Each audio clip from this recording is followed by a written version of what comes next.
Silakan Pak. Ya. Bentar, saya geser dulu yang ini. Oke, selamat siang semuanya teman-teman. Pertama kali saya ucapkan selamat menjalankan ibadah puasa. Bagi teman-teman yang berpuasa, semoga terus diberi kekuatan, kesehatan sampai akhir bulan Ramadan nanti.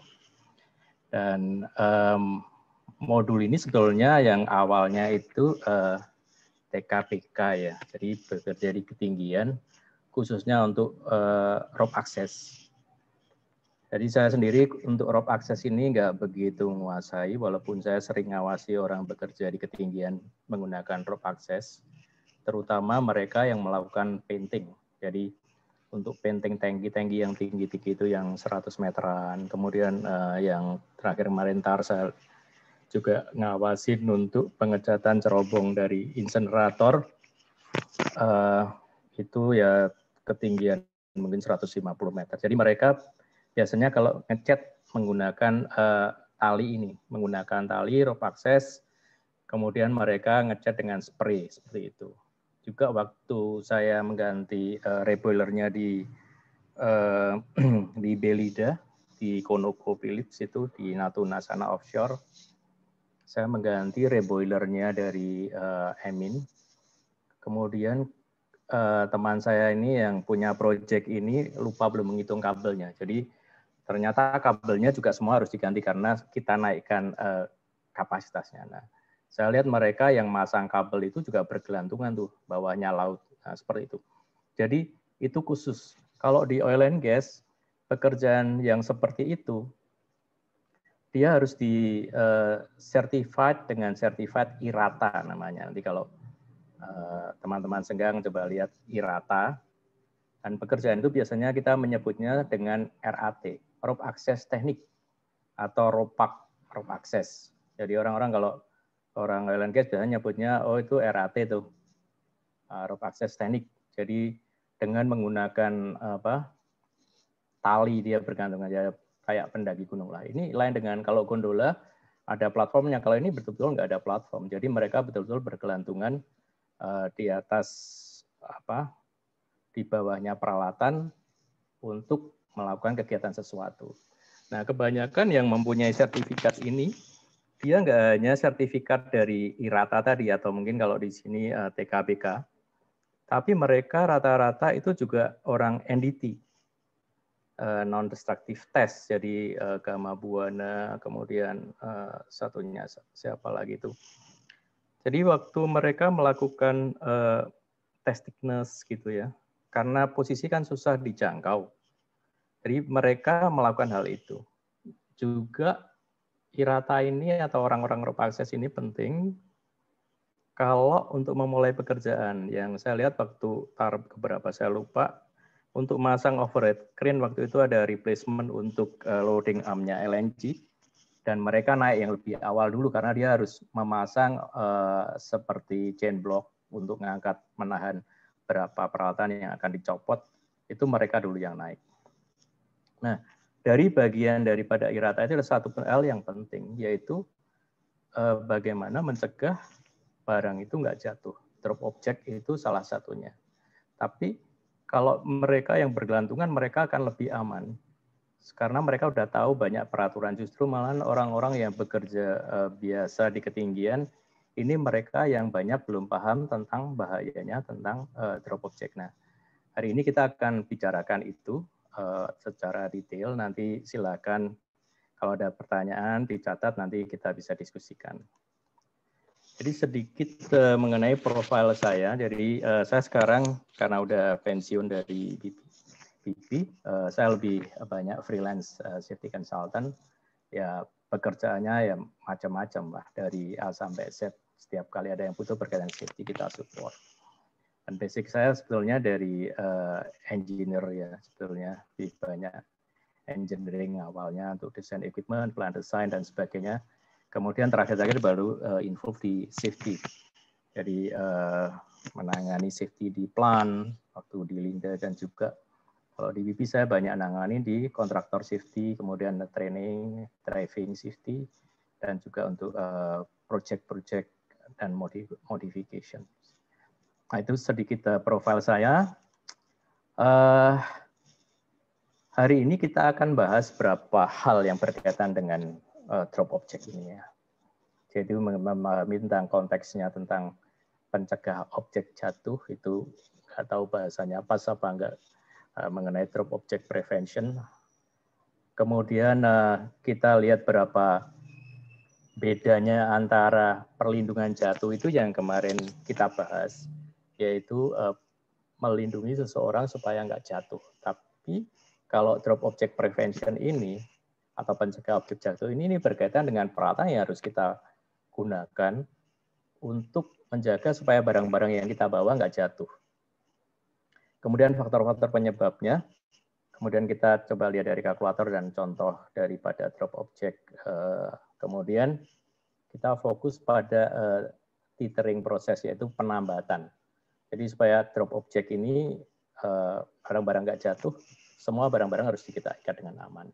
Nanti kita berikan contoh-contoh praktisnya. Dan kalau pada barang yang jatuh, itu kita mesti mikirkan kira-kira sampai sejauh mana ya barang itu jatuh. Kemarin waktu pelajaran Pak Aris ya di K3 konstruksi.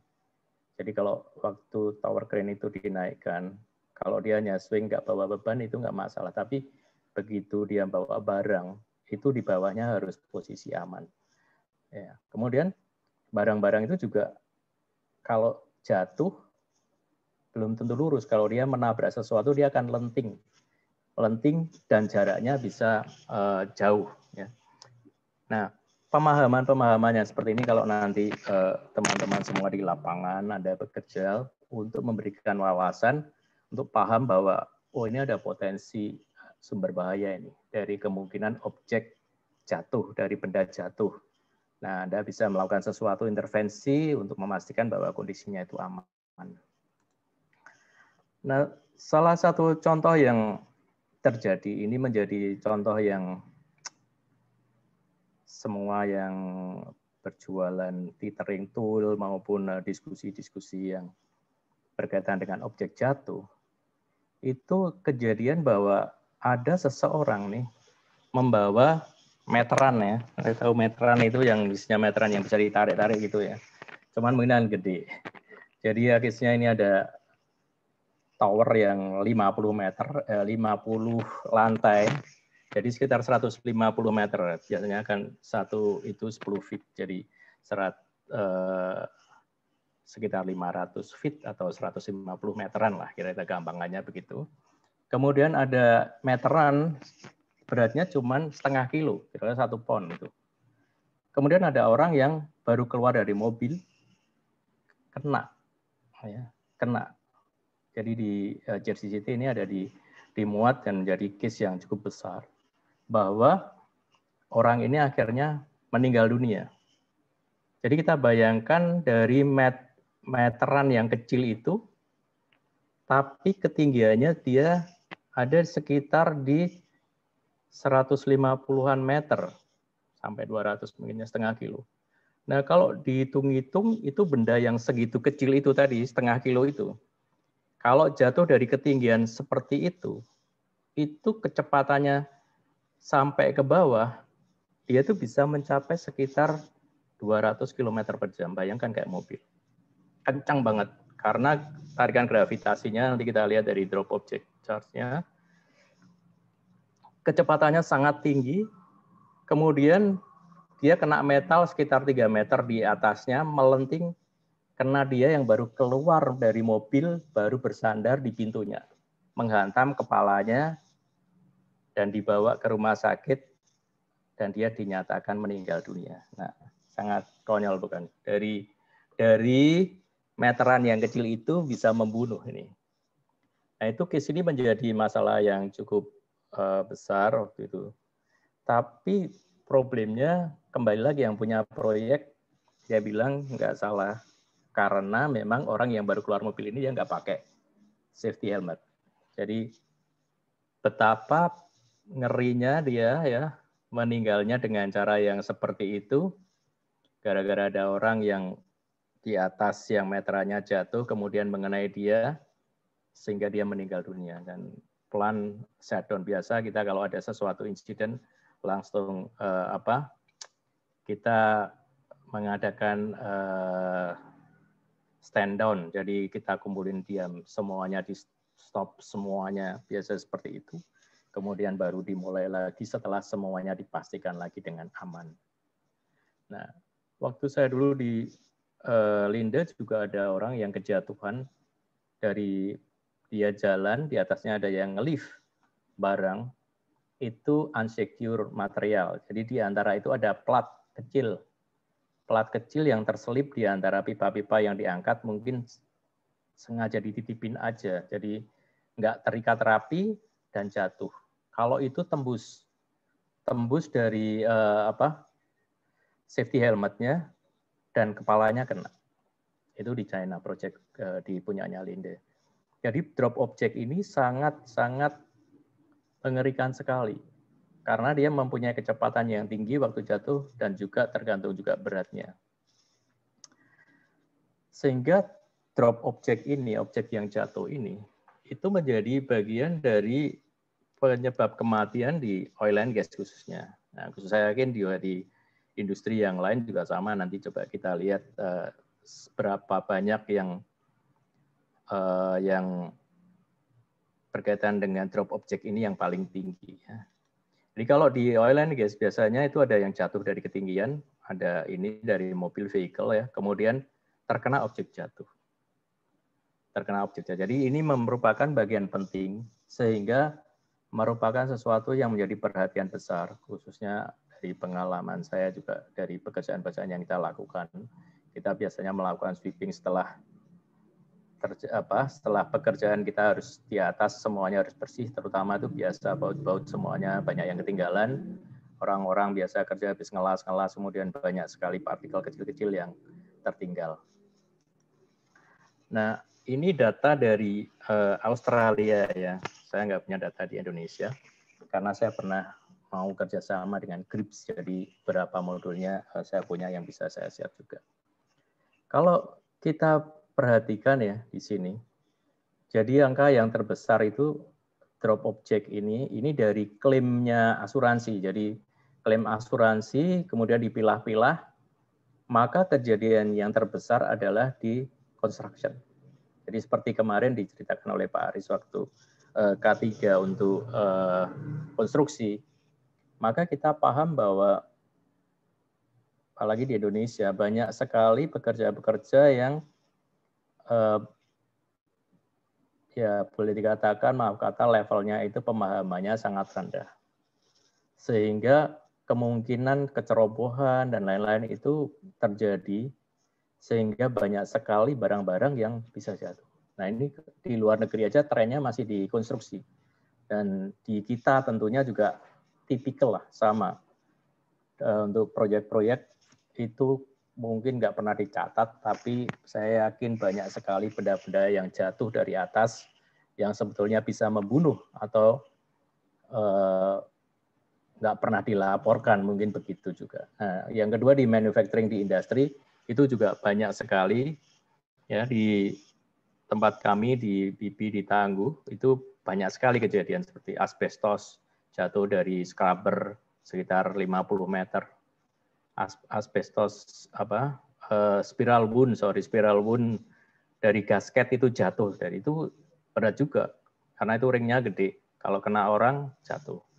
Kemudian ada beberapa barang yang nanti bisa kita sharingkan. Nah, kejadian yang terutama akibatnya daripada kejatuhan itu kebanyakan adalah tergores sampai amputasi. Ya, ini data di Australia. Jadi saya yakin di kita juga banyak kejadian. Saya nggak tahu, mungkin terrekodnya kurang begitu bagus sehingga kita susah mendapatkan data-data. Tapi tipikalinya adalah seperti itu. Saya lihat sendiri di depan saya waktu itu ada pekerjaan scaffolder ya yang sedang masang, ada belt kecil ya seperti semacam sapu lah, semacam raket kecil jatuh hanya dari 4 meter 5 meter. mengenai orang yang di bawahnya pun langsung tergores itu di sininya. Jadi ini kritikal sekali dan kita harus perhatian penuh terhadap drop object ini ya. Kemudian ada yang ingin saya sampaikan bahwa ini drop object prevention ini melengkapi dari perlindungan jatuh atau kita fall arrest system, personal fall arrest system yang minggu lalu, 2 minggu lalu yang saya bahas, banyakkan memakai harness. Kalau harness yang dipakai orang bekerja itu termasuk APD. Jadi itu bagian daripada dia bekerja, dia harus pakai harness. Kemudian dalam bekerja juga ada aturan 100% tie off, di mana lanyardnya harus 2, satu di hook-kan, yang satunya ini khususnya kalau mau pindah supaya dia tetap di posisi 100%. Kemudian kalau dia jatuh, fall arrest di situ juga ada absorbernya yang mengerem untuk dia jatuh, ataupun pakai yang memakai apa yang seperti kerekan itu saya lupa namanya. Yang kalau dia jatuh, begitu ada speed tinggi dia akan ngerem. Nah, itu bagian dari perlindungan orang jatuh. Tetapi kalau yang kita bahas ini, untuk mencegah objek jatuh, itu adalah untuk melindungi orang lain. Jadi dibagaikan, saya bayangkan hanya seperti koin itu 2 sisi. Jadi sebetulnya nggak bisa terpisahkan antara satu yang lainnya, saling melengkapi, karena ini juga bagian daripada safety yang harus kita perhatikan. Banyak sekali pekerja-pekerja yang menggunakan tools, nanti kita lihat bahwa mereka rata-rata tools itu tidak diikat dengan bagus, sehingga waktu dipakai kerja, itu jatuh, itu udah sering. Banyak sekali kejadian seperti itu. Nah, balik lagi, jadi kalau pencegahan ini untuk melindungi orang lain. Jadi kalau dirinya sendiri yang bekerja itu, dia terlindungi terutama dari jatuh, itu dari harness khususnya, full body harness-nya, tapi apa yang dia lakukan itu harus untuk juga melindungi orang lain supaya dia tidak terkena dari barang-barang yang kemungkinan jatuh. Nah, yang langsung terhadap objek untuk mencegah jatuh, misalnya dia memakai palu atau memakai ratchet yang untuk ngencengin atau kunci-kunci, nanti kita lihat, itu yang langsung namanya disebut dengan sistem primer yang utama. Sedangkan kalau misalnya jatuh, kemudian di sana ada platform, ada support, ada safety net yang dipasang untuk melindungi, itu adalah sistem sekundernya. Jadi kita harus sedapat mungkin mencegah dari awal, dari sistem yang primernya, jangan sampai benda-benda yang kita pakai untuk bekerja itu jatuh. Jangan sampai hal itu, karena itu akan berakibat membahayakan orang lain yang ada di bawah kita. Ya.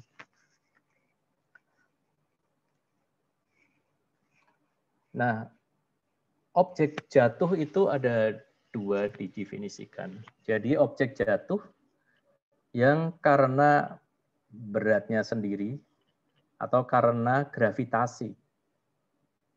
Jadi dia bisa jatuh tanpa ada intervensi dari energi dari luar atau dipengaruhi oleh gaya yang dari luar. Jadi karena dia udah korosi kemudian jatuh, ini sering sekali, kalau apalagi kalau pelannya sudah cukup tua, itu banyak sekali benda jatuh. Kemudian karena getaran, bautnya kemudian kendor dan kemudian ikatannya menjadi lemah dan dia kemudian jatuh. Ya. Atau sistemnya pengaman tidak memadai, jadi beberapa peralatan kalau di perusahaan-perusahaan yang bagus, kalau dia diperkirakan akan jatuh, maka dia akan dipasangin lagi semacam strap ya, yang mengikat dia. Kalau jatuh dia masih ada strap yang mengikatnya. Kemudian yang kedua adalah objek jatuh yang dinamis. Nah ini yang karena pengaruh sesuatu. Jadi pengaruh dari gaya, karena ada energi, karena dia terkena benturan, karena sedang dipakai kerja, waktu diangkat, atau tersangkut, kemudian atau kena angin, atau kena cuaca, dan lain-lainnya, sehingga tadinya yang statis, kemudian jatuh. Jadi kalau kita memakai peralatan tools yang kita pakai untuk bekerja, kemudian kita pakai, kemudian itu berarti kita memberikan satu gaya atau energi di dalam kepada tool itu sehingga ada kemungkinan dia berpotensi untuk jatuh. Nah, kembali lagi kita untuk ini perlu kita mengerti bahwa kita nggak mungkin menyalahkan gravitasi kalau kita jatuh ya. Kemarin misalnya awal-awal pemberitaan di Balongan tuh kebakaran, terus responnya karena ada petir gitu. Jadi petirnya nggak mungkin kita salahin. Kita harus memikirkan untuk memprevent bagaimana peralatan-peralatan itu bisa disecure dengan baik. Ya. Nah, contoh-contoh yang berpotensi jatuh. Jadi yang pertama itu yang di atas itu yang ada kena angin ya. Angin ini besar. Apalagi di platform di offshore itu besar sekali. Salah satu kejadian yang pas saya di Tangguh bahwa biasanya genset itu di platform di bawahnya dipasang namanya secondary containment. Jadi in case ada leak oil netes atau apa itu nggak kemana-mana tapi ditampung di containment itu. Nah itu cukup besar karena itu dibuat juga dari plat besi, dari asiba yang disusun kemudian di dalamnya diberi karet hitam itu supaya nggak bocor. Nah suatu kali waktu selesai pekerjaan gensetnya diangkat, tempatnya ini nggak diangkat. Nah ternyata ketika ada orang yang ke sana, dia lihat ada beberapa rambu yang di handrail itu kok patah. Nah, tadi secondary containment itu kena angin ternyata terangkat dan terbuang ke laut. Jadi betapa ngerinya kalau objek-objek nggak disecure, itu barang segede itu juga bisa terangkat dan bisa menjatuhi mengenai orang. Kalau misalnya Anda punya pekerjaan di atas, kemudian Anda nggak secure dengan baik, kena angin, bisa juga dia terbang ya. Kita contoh atau kalau pas ada puting beliung aja, kita lihat rumah-rumah itu gentengnya semua berterbangan, begitu dia jatuh, menjatuhi seseorang, dan itu merupakan bagian dari drop object. Kemudian kita perlu melihat juga pekerjaan-pekerjaan konstruksi, sehingga perlu dipasang safety net yang bagus untuk melindungi orang-orang yang berjalan di bawahnya, karena ada potensi terhadap barang-barang yang bisa jatuh. Termasuk barang-barang yang kita bawa. Safety helmet kita kalau strapnya nggak kenceng, ya, apalagi kalau nggak ada strapnya. Kita lupa, kita pas kepala kita menunduk, safety helmet kita menjadi barang yang bisa menjatuhin orang lain. Termasuk peralatan-peralatan yang kita bawa, tempat minum dan sebagainya. Nah itu waktu yang tadi saya share juga yang orang RAT itu, dia naik ke atas, kemudian lagi masang itu karena posisinya dia harus meliu-liu ya, itu orang itu memang canggih sekali dan rata-rata orang RAT itu kurus-kurus, nggak ada orang RAT yang gendut karena memang mereka harus mempunyai badan yang fit. Salah satu rule-nya itu kalau orang RAT minimal mau daftar IRATA-nya untuk sertifikasi itu dia harus bisa sit up 20 kali dalam 2 menit gitu. Salah satu rule-nya katanya begitu. Kemudian dia harus bisa naik tangga 20 tangga dalam 2 menit. Jadi itu tes fisik yang simpel bahwa mereka punya kondisi fisik yang bagus. Nah, waktu dia naik itu si botol kayak yang di sini nih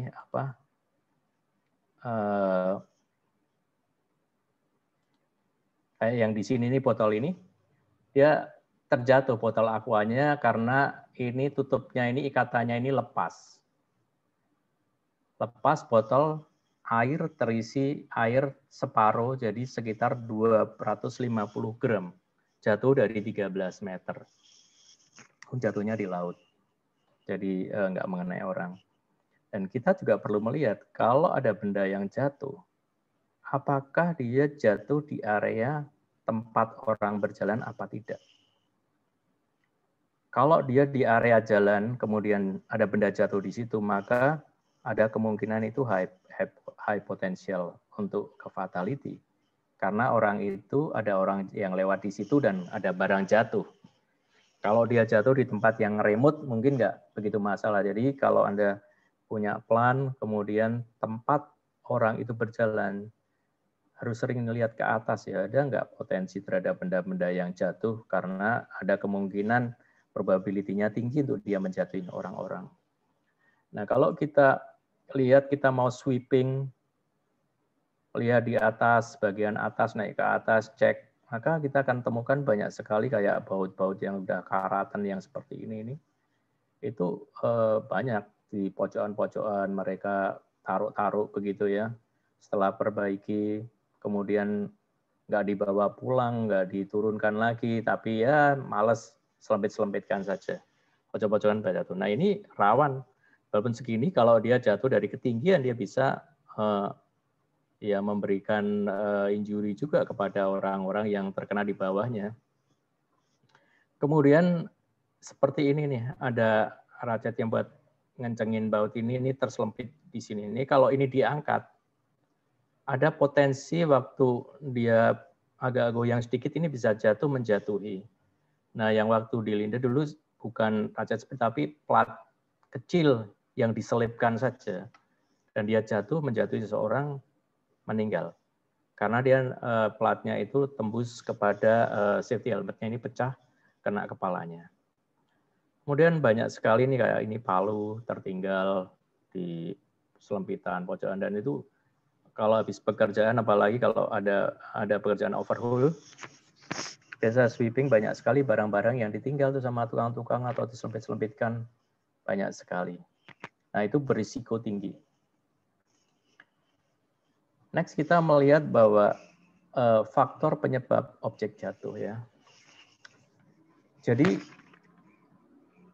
kita mesti melakukan risk assessment dulu, melakukan eradisi dengan baik terhadap pekerjaan yang akan kita lakukan. Karena kegagalan kita mengidentifikasi ya berpotensi. Jadi kalau misalnya ada orang nanti bekerja di ketinggian, dia membawa barang apa saja ini. Nah, kalau di oil and gas dicatat. Kalau dia bekerja dari permitnya, kemudian ada formnya menulis barang-barang apa saja yang dibawa ke atas dan ke bawahnya harus utuh. Karena ada kemungkinan tertinggal atau terjatuh, nah itu harus dicatat semuanya. Kemudian faktor manusia ini penting sekali. Jadi kesalahan dalam mengoperasikan, kemudian komplasensi ya, kelalaian. Kemudian ada lagi faktor-faktor yang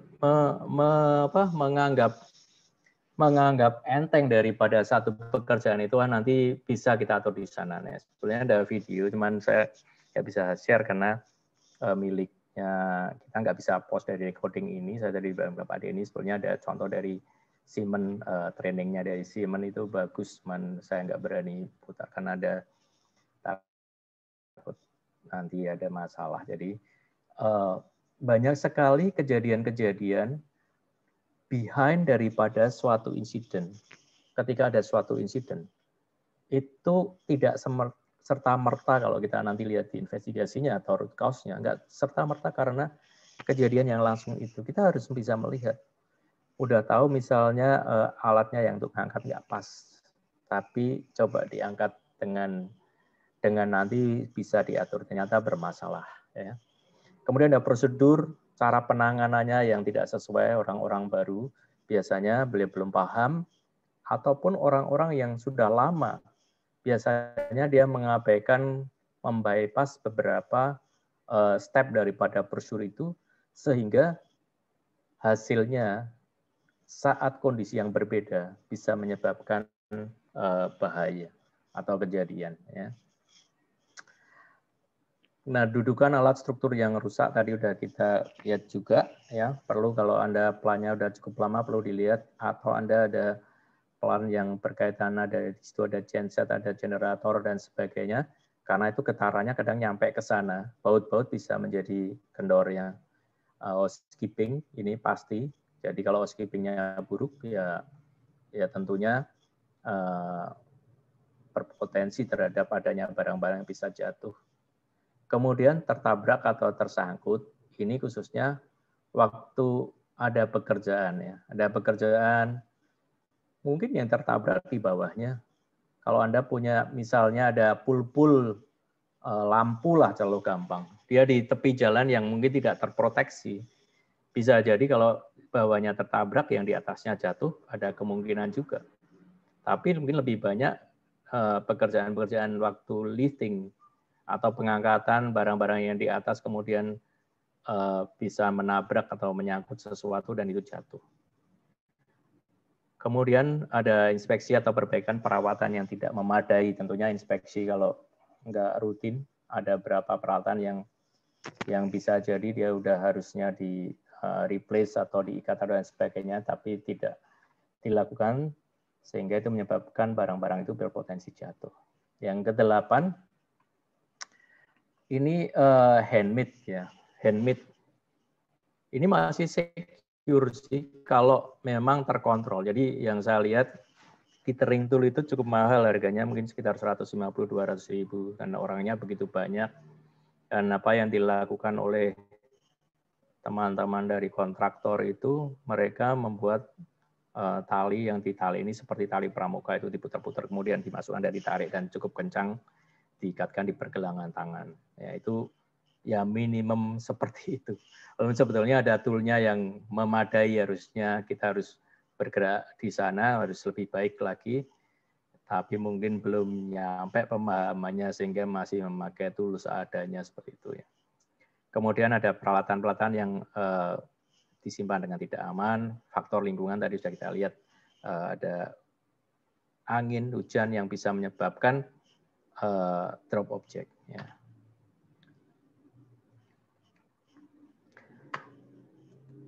Ini kita lewat, kita melihat, jadi secara umum Anda bisa download chart ini dari Drops, bahwa suatu benda yang jatuh sudah didefinisikan sebagai drop kalkulator di sini. Jadi yang secara simple, kalau 1 kilo di sini, itu di 10 meter itu udah transisi. Jadi kalau yang di atas merah ini hubungannya dengan fatality. Yang orange ini dengan major, ini minor, ini ya mungkin medical treatment atau first aid lah yang di hijau. Jadi ketika Anda punya barang sesuatu, kemudian Anda lihat berpotensi jatuh menjatuhi seseorang dari ketinggian tertentu, hasilnya bisa di sini, bisa fatality, major, minor, ataupun mungkin first aid. Nah, mulai Anda perhatikan barang-barang, ada di plan yang dari statis maupun dari orang yang bekerja yang merupakan dinamis. Ya. Sedangkan kalau yang lebih besar lagi, charge-nya di sini ini lebih besar. Ini kalau 10 kilo ya udah cuma di 1,7 meter aja nih. Kalau barang itu 10 kilo. Jadi ada barang-barang di atas, kalau sampai dia drop, wah itu menyebabkan fatality-nya, probability-nya atau kemungkinannya tinggi banget karena dia udah masuk di charge yang merah di sini. Nah, saya contoh ini punyanya Inka ya, karena dia dipublish, saya ngasih contoh aja. Jadi pada pekerjaan memasang scaffolding yang di atas, di sini, ya. Jadi yang di atas di sini, dia udah selesaikan di sini, tapi waktu naik ke atas, ternyata palu yang seberat 1,1 kilo ini, dia diikat dengan model yang seperti ini, itu kesangkut di tangganya yang ada di sini, sehingga jatuh. Kalau kita lihat di sini ada barrier nih, udah dipasang. Barrier di mana dia mensecure bahwa area yang di sini ini area bahaya, orang nggak boleh masuk. Dia pasang barrier di sini yang kita sebut dengan hard barrier, biasanya itu dari besi atau palangan sehingga orang-orang betul nggak masuk, karena kalau hanya pakai plastik yang do not enter gitu, biasanya orang masih dianggap masuk. Jadi orang harus paham itu antara soft barrier dengan hard barrier di sini. Tapi kenyataannya palu yang jatuh itu tidak di bawahnya sini, dia melenting sampai di sini. Ya. Nah, kita mengerti itu nanti menjadi pertimbangan juga. Nanti terakhir saya hanya ngasih contoh dari yang di research bahwa lentingan itu sangat berpotensi jauh juga. Jadi seperti tadi yang saya jelaskan di awal, ada insiden bahwa seseorang yang keluar dari mobil, kemudian nggak tahu apa-apa, kena lentingan daripada meteran, dan fatality sampai di rumah sakit. Jadi betapa kita harus care terhadap orang-orang yang bekerja di atas, barang-barangnya dia harus betul-betul di-secure, karena ada potensi dia jatuh barang-barangnya itu. Nah, kalau kita lihat di sini charge-nya tadi, sekitar 1,1 kilo, kemudian ketinggian sekitar 12 meter, mungkin sekitar di sini saya estimasi. Jadi ini sudah memasukin area antara major sama fatality. Kalau potensinya udah di sini, ini berarti ada berisiko tinggi. Itu udah harus diinvestigasi. Kenapa dan kenapa 5Y itu harus diaplikasikan, ini yang simple. Dicari root cause-nya kenapa. Apakah ini visible dengan ikatan yang seperti itu, terus next-nya seperti apa perlu nantinya yang pekerjaan berikutnya, action-nya dikasih jaring dan sebagainya, itu akan menjadi kesimpulan daripada investigasi untuk melakukan prevention terhadap similar incident yang akan datang. Jadi ini palu yang jatuh. Kemudian satu contoh lagi ada ini tensioner pad. Jadi kalau dia dibaut kemudian untuk diikatkan terhadap barang-barang tapi posisi di atas. Saudara bayangin ini 7 kilo. 7 kilo jatuh dari 7 meter. Nah, kalau kita lihat dia ini posisi di sini. Ini berarti kalau dia mengenai seseorang langsung game over. Dia udah pasti game.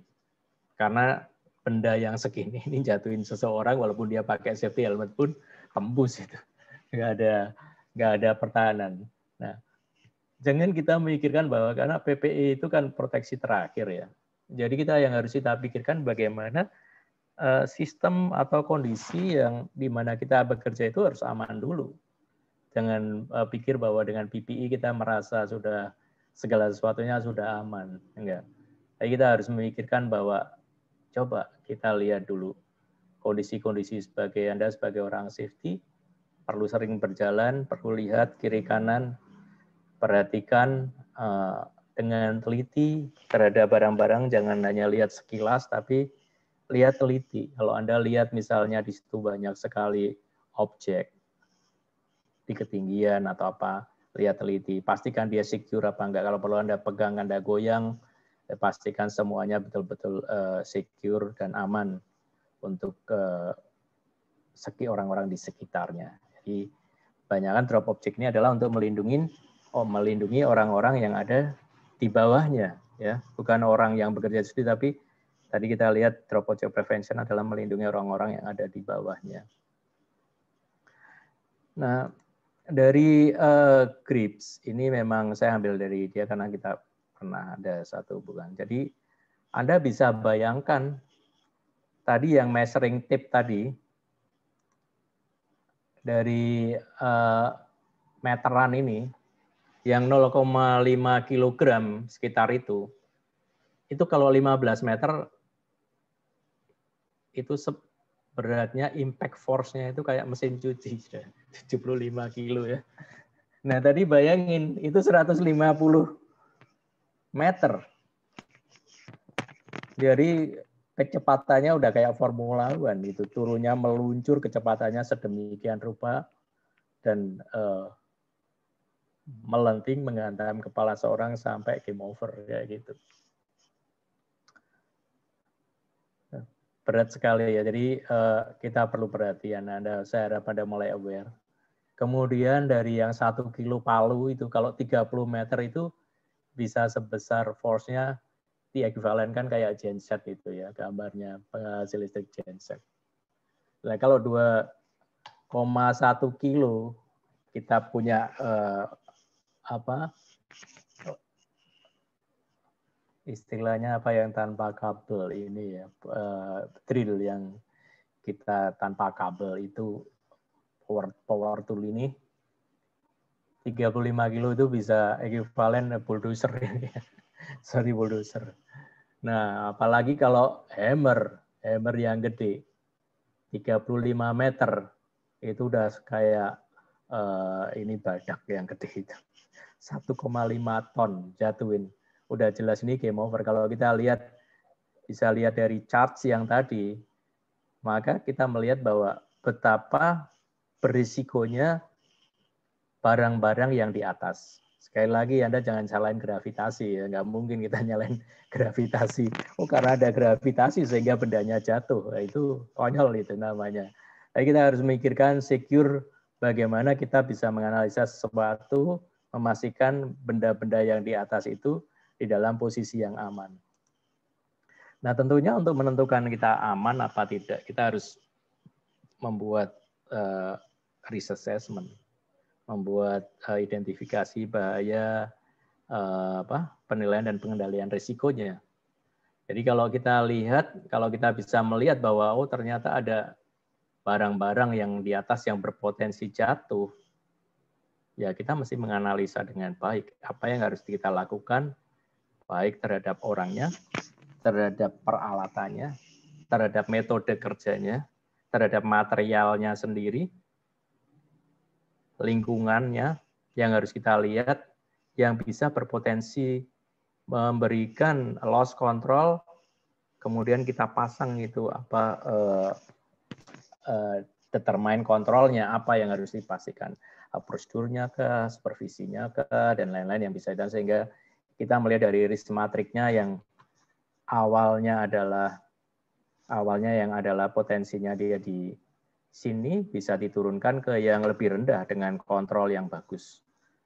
Nah, ada metode banyak dari beberapa perusahaan untuk drop object ini karena komponennya banyak. Dia lebih suka menggunakan botai sebetulnya. Nah, mungkin beberapa orang udah paham dengan botai ini, yaitu ya harus ditentukan dulu. Pertama kali bahayanya apa ini?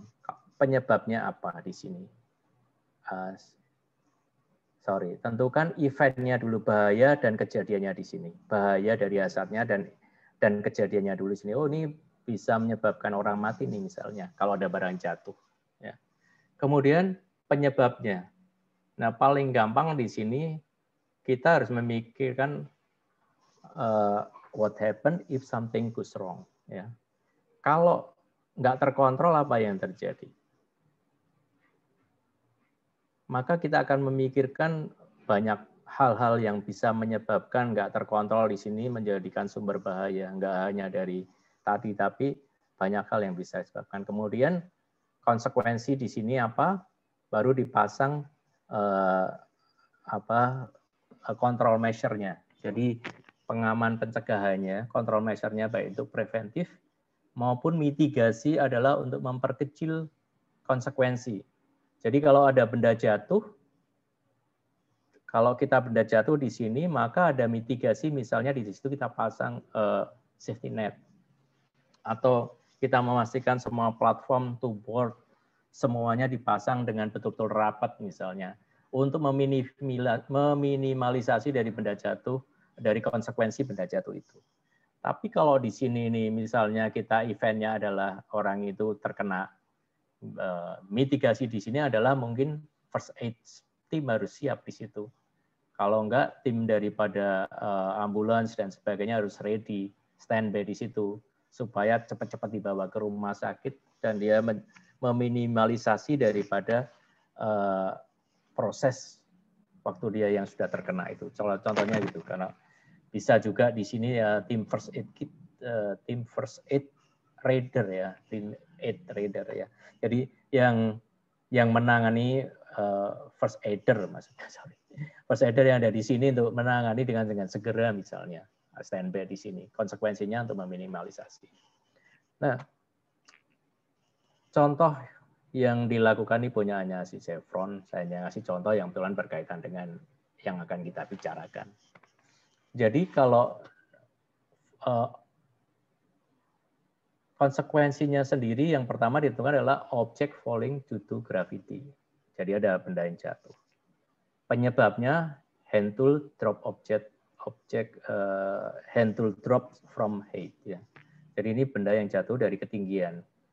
Kemudian ada primary segment. Tadi kita ada bahwa yang primary itu adalah yang berhubungan langsung dengan benda yang kita kerjakan itu. Kalau seperti itu board, platform, safety net itu masuk secondary-nya ya. Kemudian konsekuensinya apa di belakang ini? Itu serious injury sampai ke fatality dari impact dari yang jadi konsekuensinya. Maka apa aja yang kita pasang ini simple, ini satu yang simple enggak, jadi tapi mudah-mudahan memberikan gambaran bahwa satu kita harus menggunakan tie off dengan tether tools. Jadi penambat nanti yang akan kita lihat lebih banyak dari situ. Kemudian semuanya harus terregister ya. Tool yang dibawa untuk bekerja di ketinggian terregister dengan baik. Artinya tuh tool yang terkontrol, tidak bisa tool yang tadi dari handmade, palunya yang dimasukkan di kayu aja, itu kemungkinan kepalanya bisa lepas waktu dipakai untuk membuka baut dan sebagainya. Jadi betul-betul terregister sehingga tool yang dipakai dipastikan itu tool yang bagus. Kemudian ada periodic inspection, kemudian ada istilahnya secondary-nya ini juga diperiksa untuk memastikan semuanya dengan baik. Di sini ada emergency response plan, kemudian orang-orang yang bisa menyelamatkan kalau ada sesuatu, tadi saya bilang salah satunya ya first aider. Kemudian ada red zone, artinya area yang betul-betul disecure untuk orang-orang itu nggak akan lewat di situ untuk meminimalisasi dari impact. Jadi kalau jatuh karena red zone di situ orang nggak di situ maka agak aman. Ya. Saya agak cepat sedikit nih, waktunya udah agak habis. Jadi contoh mengenai objek jatuh dari lantai kerjanya. Jadi waktu itu ada pekerjaan yang saya kebetulan pas di area di situ namanya membongkar boil off kompresor. Jadi platform yang di sini ini semuanya ditutup dengan triplek. Sini sampai segini tutup triplek. Karena apa? Karena supaya tidak ada sama sekali celah untuk benda jatuh. Satu, benda jatuh. Yang kedua, kompresor itu baut-bautnya banyak sekali. Jadi cuping-cuping banyak sekali. Jadi kalau satu baut atau mur jatuh hilang, wah itu juga susah itu ya. Jadi perlu di cover semuanya di sini. Kemudian dengan triplek supaya aman, nggak boleh ada benda jatuh karena ada benda jatuh. Dan di atas handle ini semuanya di cover dengan safety net. Jadi kalau misalnya ada benda jatuh terpelanting, kemudian dia lempar keluar, dia nggak akan keluar karena ada safety net di atasnya daripada tubor di sini. Semuanya di cover. Jadi betul-betul di-secure dengan aman. Ya. Kalau yang pekerjaan-pekerjaan biasa, hanya buka baut yang gede-gede, misalnya kayak gini, ini baut gede-gede, itu semuanya di-secure biasanya dengan ini namanya white sheet. Ya. Jadi seperti terpal plastik gitu, cukup tebal, semuanya harus di-secure. Jadi nggak ada barang-barang yang berpotensi jatuh karena di bawahnya platform ini semuanya di-secure dengan white sheet ini. Ya. Jadi saya nggak detailkan. Kemudian next, ini setelah bekerja. Dan ini saya menemukan banyak sekali itu. Biasanya ada baut-baut yang ketinggalan di atas, itu banyak sekali ya. Ada kawat sampah, ada kotoran-kotoran debulas yang dikumpulkan, disapu tapi dikumpulkan aja di pojok, batu gerinda, kemudian ada alat-alat yang lainnya. Intinya kita harus secure housekeeping dengan baik setelah pekerjaan selesai, perlu dibersihkan kondisinya sehingga semua potensi terhadap benda-benda jatuh bisa ditangani. Nah, kalau yang di atas, pekerjaan di atas, saya jangan pakai plastik. Biasakan pakai ember-ember seng seperti ini karena ini barang-barangnya besi-besi semuanya ya. Oke, saya lanjutkan. Jadi untuk pencegah objek jatuh untuk orang yang bekerja, ini punyanya Grips, saya ngambil punyanya Grips. Itu yang terutama adalah modifikasi daripada atau melakukan engineering control terhadap peralatan-peralatan yang kita bawa. Jadi semua tool titer di sini, barrier yang kita pasang, encapsulation itu seperti tadi, membuat barricade seperti itu, platform yang bagus, rapi sehingga kayak dikurung gitulah ya. Kemudian kontrol terhadap drop zone untuk mencegah atau mengurangi daripada objek jatuh ini. Sedangkan PPE ini lengkap, yang kita bahas adalah terutama di titer tool untuk Anda paham, saya ngasih contoh-contoh aja. Kalau nanti Anda butuh detailnya, Anda bisa lihat di websitenya di Grips. Ya. Jadi proses tethering itu kalau Grips memakai sistem namanya CATT, C-A-T-T. Yang pertama kali konektornya. Jadi konektor ini harus terhubung dengan aman, dengan titik angkornya harus yang sesuai, perlu dilihat, jadi tidak asal-asalan karena kita harus melihat. Nah, konektor ini menentukan terhadap secure-nya peralatan. Ya, ini saya nggak promosi alat, tapi hanya ambil pelajarannya saja. Konteksnya adalah dengan sistem SOR dia. Ya, jadi benda yang yang bisa diikat itu hanya yang di bawah 2,50 kilo ya, 2,5 kilo. Dan itu bentuknya solid, itu ya seperti ini, hammer, besi, semuanya besi-besi ini. Ini catch-nya harus sesuai, jadi nggak bisa catch yang untuk A dipakai B, jadi harus bentuk ring, bentuk yang kayak gini, yang untuk secure semuanya harus sesuai terhadap benda-benda yang solid, yang keras. Kemudian next, yang beratnya di atas 2,5 kilo, itu secure-nya nggak boleh disecure di tubuh kita. Intinya itu harus disecurekan di pagar, diikatkan, jadi dia diikat, dipakai, tapi lanjutnya diikatkan bukan ke tubuh kita. Ini kalau 2,5 kilo terpelanting, kita bisa keseret. Jadi harus disecurekan kepada handrail atau tempat lain yang bisa diikatkan terhadap tools-tools yang ada. Oke. Kemudian kalau yang sudah ada lubang-lubangnya, tools yang ada lubang-lubangnya ini banyakkan peralatan nggak didesain dengan ada lubang-lubang untuk mengikat titer ini. Jadi kita harus memakai yang sesuai aja. Kita pasang ring lagi, baru dipasang lanyardnya untuk titeringnya. Kemudian benda-benda yang dipakainya untuk berputar itu juga khusus. Jadi harus ada konektornya ini harus yang sesuai sehingga waktu dipakai dia bisa diputar dengan baik ya. Kemudian untuk yang bersifat elektrikal tentunya harus yang non konduktif. Di sini harus bukan yang sifatnya besi, ininya plastik dan sebagainya untuk pengaman. Kemudian anchor-nya. Anchor-nya itu mau kita kaitkan di mana? Harus kita bisa kaitkan di sarung tangan yang seperti ini. Ini juga harus kuat. Kita kaitkan dengan sabuk atau di tas. Ya, itu harus betul-betul kita posisikan dengan baik. Jangan mengengker ke sesuatu yang kemudian kalau dia drop atau waktu kita pakai karena momennya besar kita jadi ketarik ya. Jadi harus ditentukan dengan baik. Anchor-nya artinya yang ujungnya dari lanyard ini mau kita kaitkan kemana. Ya, seperti itu. Kemudian titernya sendiri atau penambatnya sendiri macam-macam jenisnya di situ yang disesuaikan dengan kebutuhan. Jadi Anda nanti bisa lihat lebih detail, saya hanya sampaikan tekniknya aja. Kemudian perlu ditransport. Nah, sebenarnya di video yang akan saya putar tadi rencananya itu toolsnya besar sekali, ditransport dengan bag yang nggak memadai di atas kincir angin power plant ya. Jadi antropoject mengerikan. Nah, oke. Next sedikit lagi. Jadi secara rule thumb, kalau ada bekerja di ketinggian, maka di bawah 20 meter itu B-nya itu sepertiga A. Jadi kalau pekerjaan itu kira-kira ada pekerjaan di 10 meter, maka secure-nya itu sebetulnya 3 meteran. Area yang aman supaya kalau terjadi benda jatuh, dia nggak mengenai seseorang. Ya.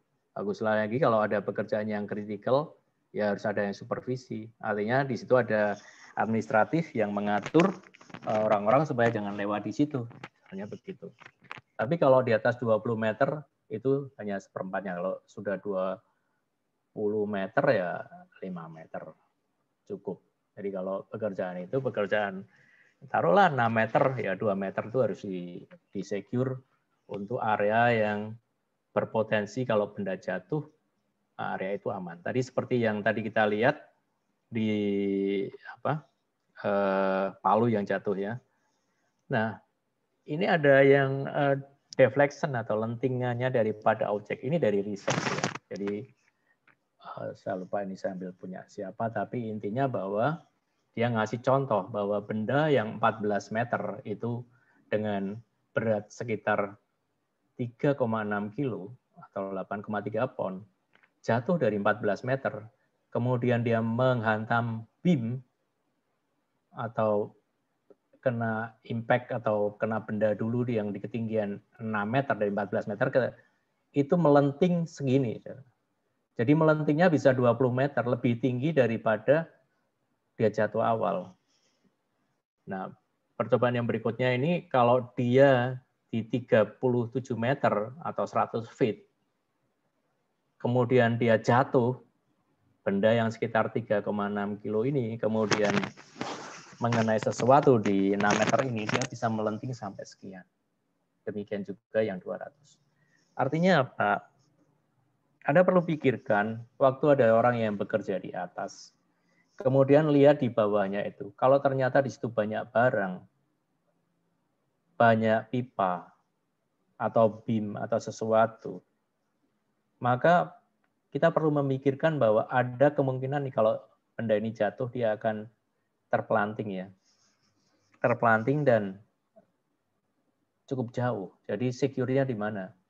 Maka kita perlu melakukan pertimbangan kemungkinan drop objeknya itu, ada kemungkinan lenting, sehingga sejauh mana kita akan secure area yang aman waktu seseorang bekerja dan itu kritikal. Tetapi yang terutama tadi bahwa kita tahu bahwa ada yang primer. Jadi yang primer itu terutama yang harus kita secure dulu. Bukan yang sekunder, yang pembatas kayak begini ini adalah yang sekundernya. Tapi yang primer adalah yang berkaitan langsung dengan peralatan yang dipakai oleh seseorang waktu bekerja. Jadi itulah yang lebih terutama harus disecure dulu. Kalau dia di atas menggunakan palu yang tidak disecure sama sekali, itu akan berisiko. Kalau dia bekerja di atas, kemudian membawa barang-barang yang tidak disecure, tidak menggunakan bag yang bagus, tidak diikat dengan yang bagus, maka akan ada resiko. Ya. Kita ingat tadi kondisi yang seperti ini nih. Ada measuring tape, ada meteran yang jatuh mengenai seseorang dan berakibat fatality. Memang ini tinggi banget. Tapi ini menjadi contoh betapa hanya measuring tape aja bisa membunuh seseorang karena dia dari ketinggian dan jatuhnya begitu tinggi. Oke, itu yang dapat saya sharingkan ya. Kita ke question and answer, mungkin ada pertanyaan. Baik, terima kasih Pak Joko untuk materi yang disampaikan. Menarik sekali ya untuk materi yang dibawakan oleh Pak Joko. Nah, untuk sesi kedua, kita akan laksanakan Q&A, ya Bapak Ibu ya. Dan di sini saya sudah melihat Pak Heri Kurniawan ya untuk Septian, tolong dibaca wordmu dulu, ditutup. Mohon maaf Pak, coba ditutup dulu. Ya, nggak apa-apa. Ya. Oke, silakan Pak. Saya stop sharing dulu. Ya, Oke. Septian dibaca dulu tekniknya. Yang session kedua ngapain? Buka Word-nya. Buka Word-nya yang tadi diedit. Silakan. Iya, Pak. Sudah, Pak. Oke, dibuka dulu aja, silakan dibaca. Oke, baik.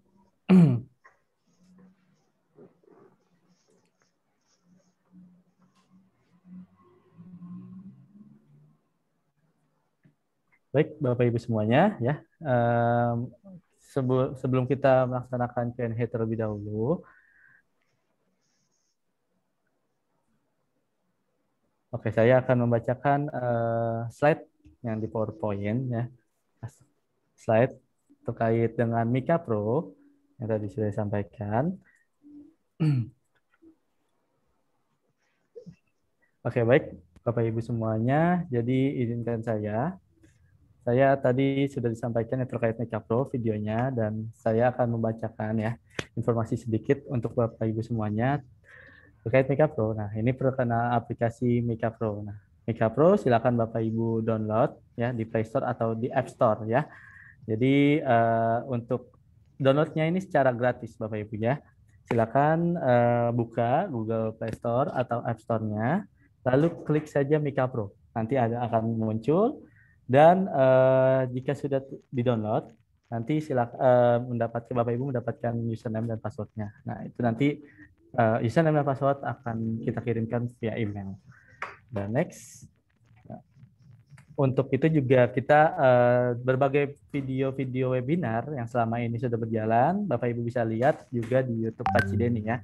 Nah, di YouTube Pak Cideni,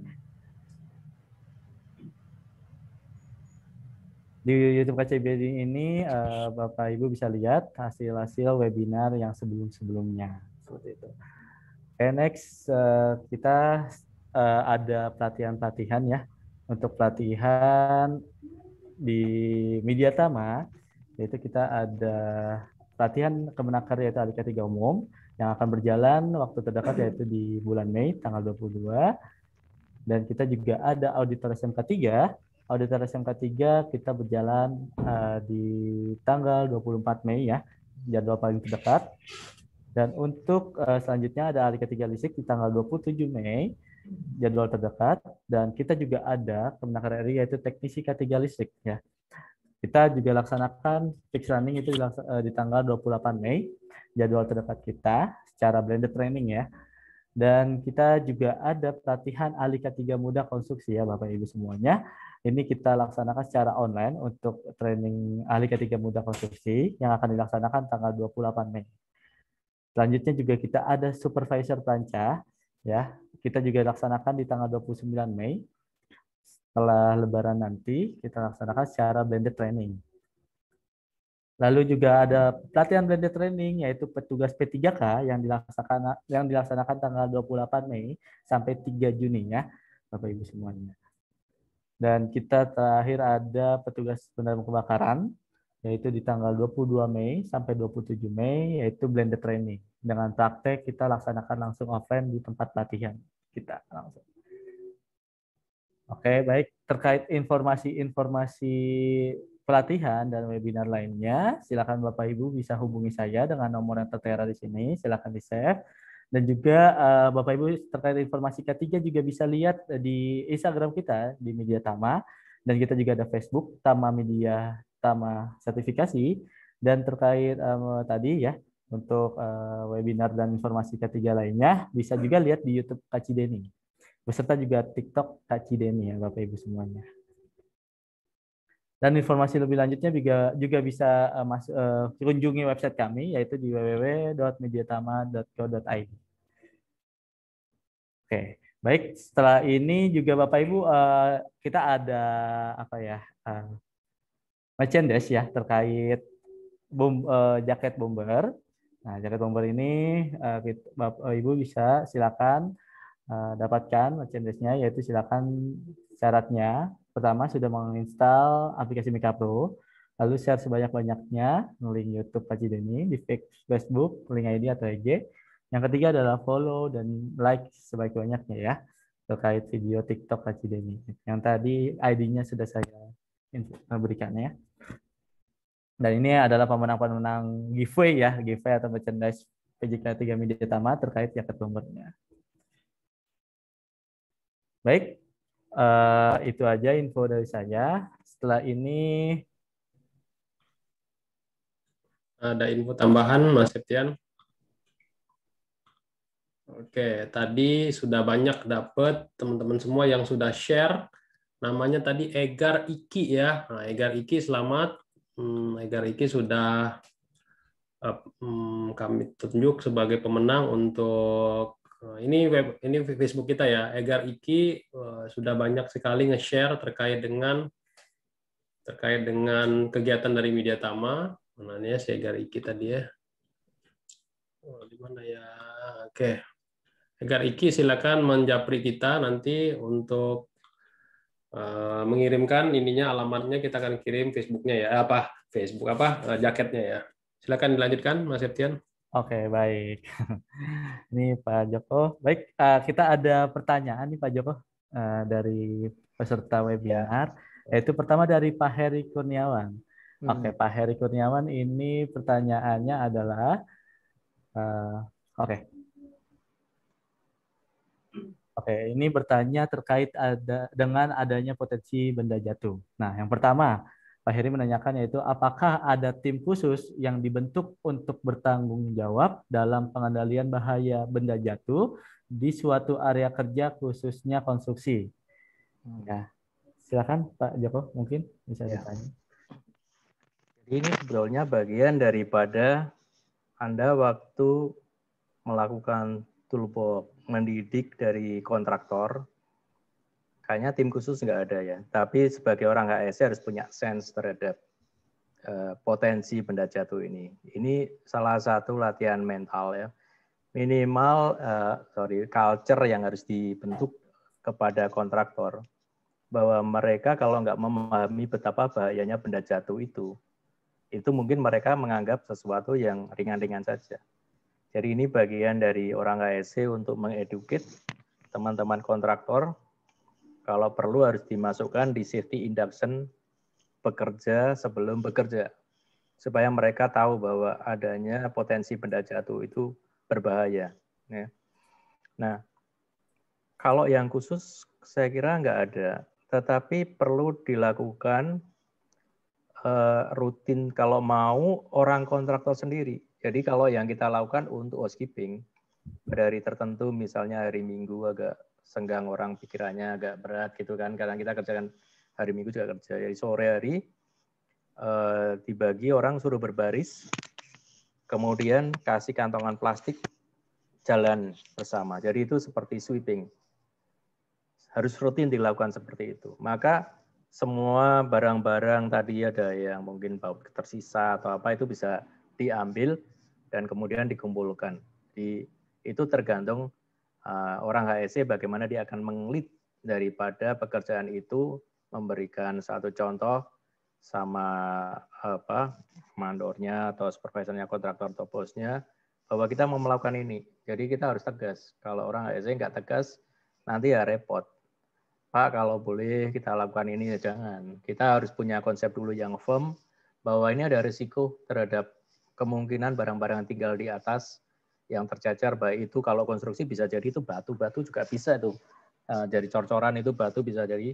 Kita Pak hari Sabtu kita akan lakukan 1/4 jam atau setengah jam housekeeping, cleaning semuanya untuk mengurangi potensi benda jatuh. Nah, harus di drive. Kemudian Anda lakukan hal itu, oke, lantai 1 di sweeping, 2 di sweeping, mungkin kalau konstruksi berapa, jalan aja, berapa orang langsung sekalian dirasa sehingga bersih. Kemudian perlu jadi di safety induction-nya yang pekerja, sebelum bekerja kan mestinya ada safety induction itu. Nah, mudah-mudahan nggak abal-abal, tapi betul-betul mereka bekerja dan mengerti, masukkan ini, masalah drop object ini masukkan. Bagian yang penting supaya mereka jangan mencelakai orang lain, karena benda jatuh ini bukan ke dirinya sendiri tapi mencelakai orang lain ya.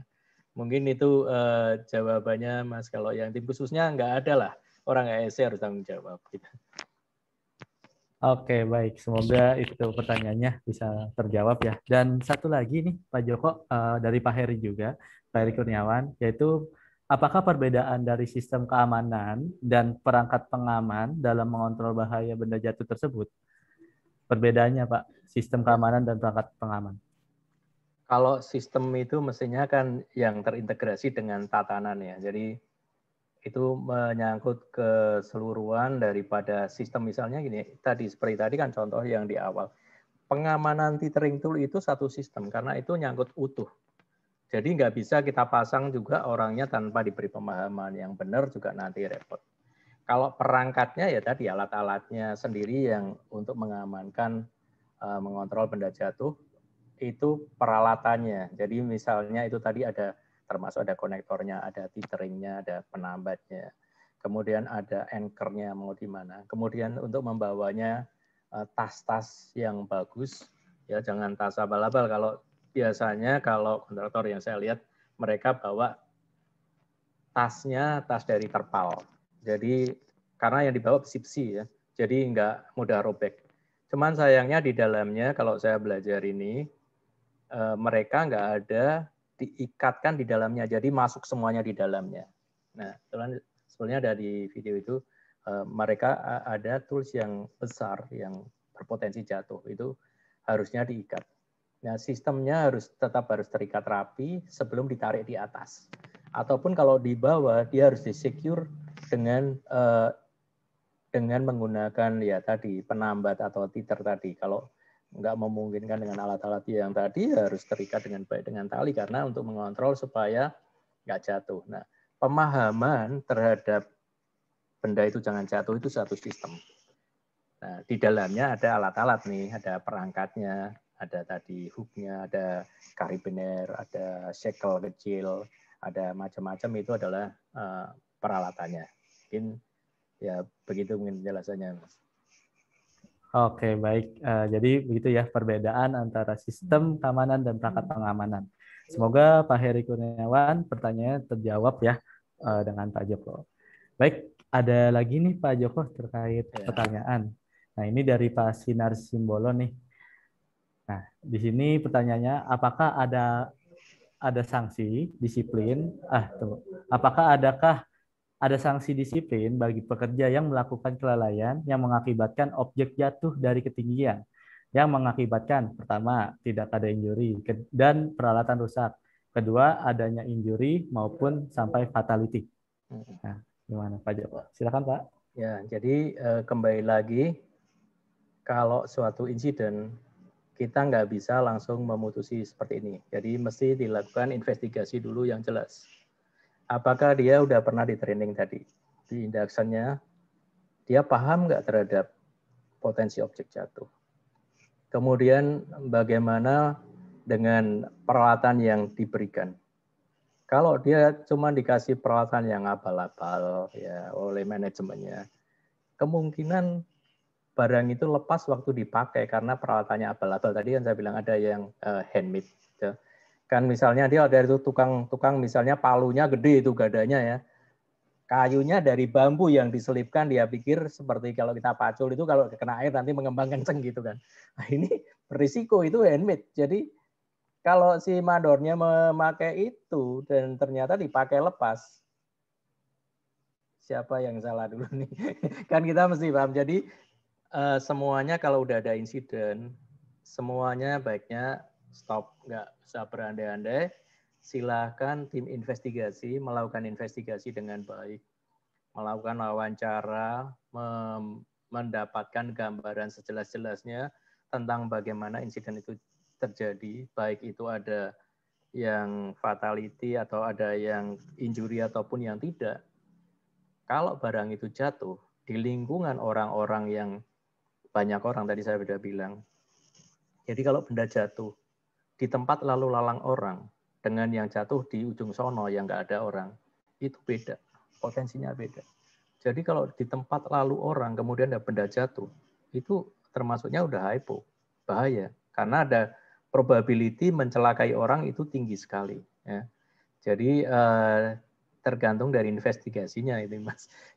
Kalau investigasinya ternyata orang itu memang ceroboh, udah ada induction, udah paham, dia tanda tangan, waktu itu udah memahami, kemudian dia sendiri udah diberitahu kalau peralatannya harus diikat, ternyata dia nggak mau mengikat, tekniknya melaksanakan pekerjaan juga mungkin nggak benar, ya tergantung matriknya. Kalau perusahaan Anda sudah bagus, tatanannya sudah bagus, ada namanya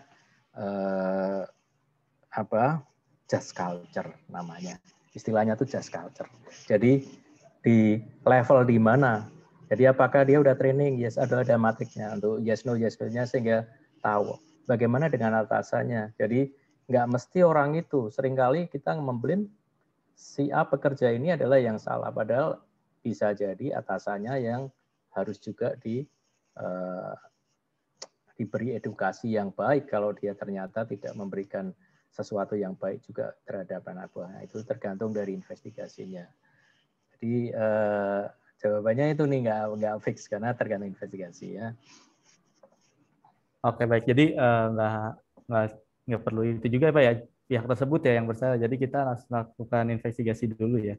Nah, yang investigasi juga harus jago, yang tahu bagaimana dia melakukan wawancara untuk menggali di balik daripada jawabannya. Seseorang itu harus dipahami, kalau enggak nanti dibohongin terus juga. Iya. Waduh Pak, ini padahal ya karena harus ada tekniknya investigasi, lapangan dilihat bagaimana kondisinya betul enggak dari beberapa angle untuk memberikan gambaran yang tepat. Oke, baik. Terima kasih Pak Joko atas jawabannya. Ya, semoga Bapak atau Ibu Sinar Simbolon pertanyaannya bisa terjawab oleh Pak Joko. Baik, satu lagi nih Pak Joko, ada dari Pak Wawan Gunawan. Nah, ini Pak Wawan bertanya, untuk mengurangi drop objek berhubungan dengan pekerjaan pengecatan di ketinggian 15 meter memakai scaffolding, media apa yang tepat digunakan yang paling praktis dan aman untuk drop objek yang jatuh bertebangan berupa cat?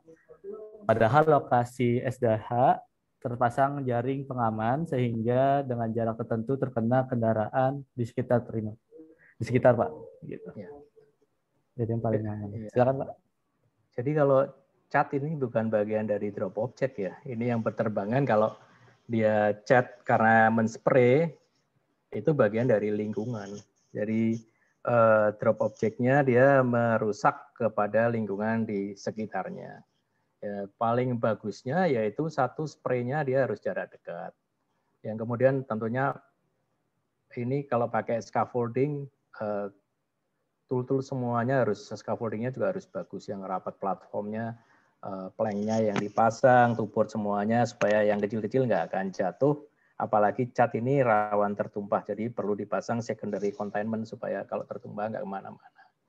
Yang kedua, mungkin perlu dilihat arah angin juga waktu dia ngecat. Jarak spray catnya ini tidak boleh mungkin terlalu jauh supaya dia, kalau dia spray ya, kalau mungkin touch up pakai kuas nggak masalah sih. Cuman kalau tangki yang gede gitu pakai kuas itu selesainya kapan kita nggak tahu, lama banget. Jadi mesti biasanya pakai spray. Nah, cuman spraynya mungkin perlu dipikirin. Kalau memang ternyata debunya nyampe kemana-mana dan kemudian udah tahu resikonya itu, ya harus dipasang preventifnya. Misalnya dipasang mungkin jaring nggak cukup, mungkin harus dipasang keliling dengan terpal tadi kayak white sheet tadi, dikudungin dulu baru di painting. Tapi ingat, waktu kita mengudungin itu berarti kita juga memberikan risiko pada orangnya. Jadi apakah dia orangnya ini yang di dalam harus pakai breathing apparatus waktu ngecat, nah, itu menjadi pertimbangan juga. Jadi kalau kita kudungi barangnya, orangnya di dalam, dia berhadapan langsung, encounter sama hazard terhadap painting ini, dia maskernya harus pakai yang moncong, betul-betul memfilter yang PM berapa, 695 beberapa itu yang terhadap chemical. Kemudian kalau itu nggak cukup, berarti dia pakai breathing apparatus terhadap tadi debunya daripada cat itu. Kalau itu dia sudah pasti sih pakai itu. Nah, jadi debu cat yang kemana-mana ini mungkin kaitannya sama lingkungan karena dia drop objeknya ini droplet ya, jadi kecil banget, tapi merusak juga. Kalau kena mobil cat semuanya juga bisa rusak. Ya. Mungkin ya perlu tadi awal pekerjaan itu risk assessment-nya dilakukan. Kita melihat nih ada orang yang bekerja ketinggian nih mau ngechat, ya kan? Oh, apa terhadap potensi-potensinya dianalisa, didiskusikan dengan tim, maka ketahuan kita nih kontrolnya. Kalau ternyata di lapangannya kelihatan ada yang berbeda, ya stop dulu, diadakan dulu untuk perbaikan supaya bisa dilaksanakan dengan aman. Mungkin itu Mas masukannya. Oke, baik. Terima kasih Pak Joko atas jawabannya ya. Semoga Pak Wawan untuk jawaban yang disampaikan oleh Pak Joko bisa menjawab pertanyaan yang sudah disampaikan oleh Pak Wawan. Baik, untuk sesi tanya jawab atau Q&A sudah tidak ada. Nah, kita lanjut ke sesi ketiga ya Bapak Ibu semuanya ya. Nah, di sesi ketiga ini saya berikan kesempatan untuk Bapak Ibu langsung bertanya kepada Pak Joko sebagai pembicara. Nah, dengan yang ingin langsung bertanya kepada Pak Joko, silakan klik tombol raise hand-nya yang ada di bawah. Lalu kami akan memberikan kesempatan untuk Bapak Ibu memberikan pertanyaan langsung kepada Pak Joko.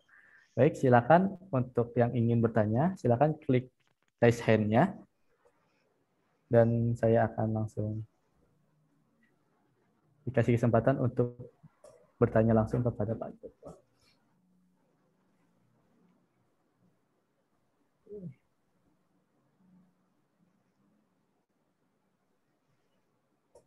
Oke.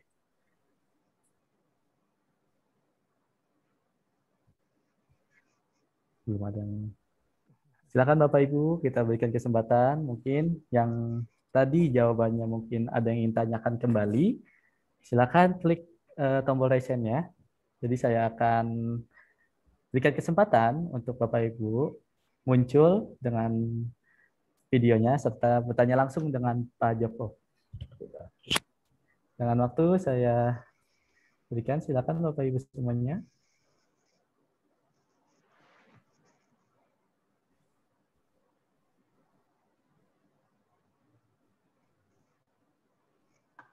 Oke, belum ya, belum ada yang raise hand.